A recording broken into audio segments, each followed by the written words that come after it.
Hi, Scott Tipton. I wanted to be able to give you our weekly update from Washington. As many of you well know, we're going to be dealing with a continuing resolution to be able to fund government. The debt ceiling is coming up, but we also had an important piece of legislation which just passed through the House of Representatives today, important particularly for our district in the western United States. It includes my Healthy Forest Management and Wildfire Act.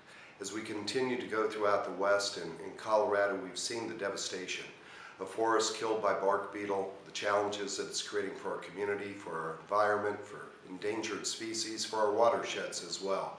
This is going to be a positive piece of legislation to make sure that we're able to get in and address the forests and actually treat them to be able to prevent forest fires, and we're looking forward to the Senate taking up this legislation, moving it forward in the interests of Coloradoans and the western United States.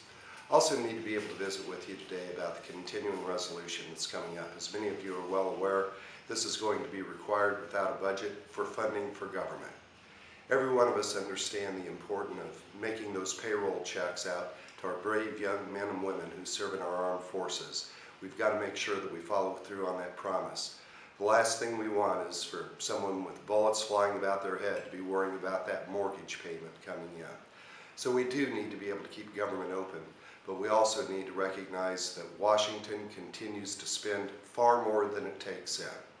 As a result, the legislation that we're going to be passing through the House of Representatives today is going to be able to fully fund government at the sequestration levels, putting us on the right path, but also addressing something that we heard great concern about throughout the 3rd Congressional District during our work month in August. That is the onerous cost of Obamacare, the uncertainty that's coming in that, fear by our senior citizens of being able to have access to a doctor, concern in our small hospitals, are they going to be able to stay open and to be able to provide services for those communities. We need to be able to have a positive plan moving forward to deal with what we can all agree on. That's affordability and accessibility.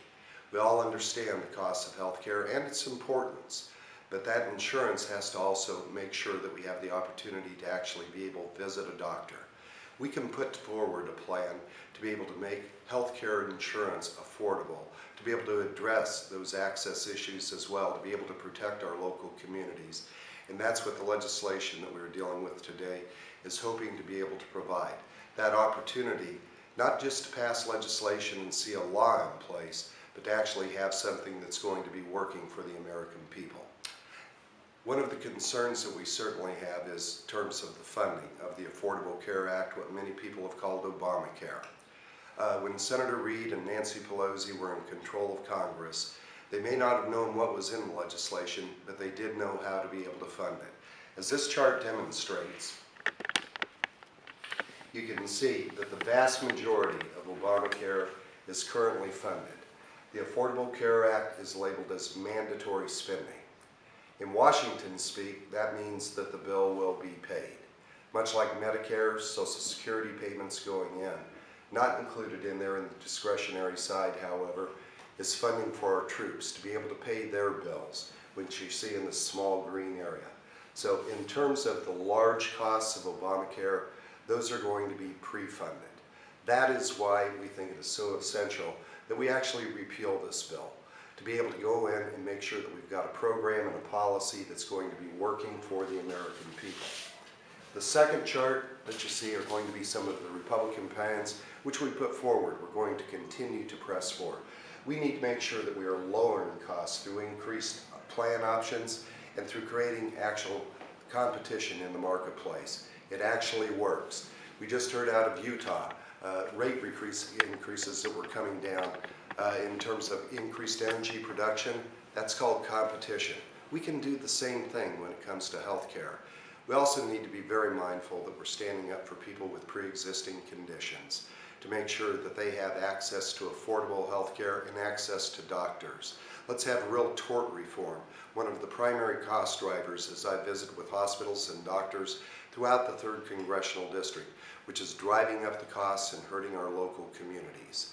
These are plans that we're putting forward. One that I mentioned as we were in August recess was H.R. 2300, sponsored by Tom Price, a medical doctor, a member of Congress out of Georgia, which is going to put in those free market opportunities to be able to really address what we all want to be able to achieve when it comes to health care. That is affordability and accessibility.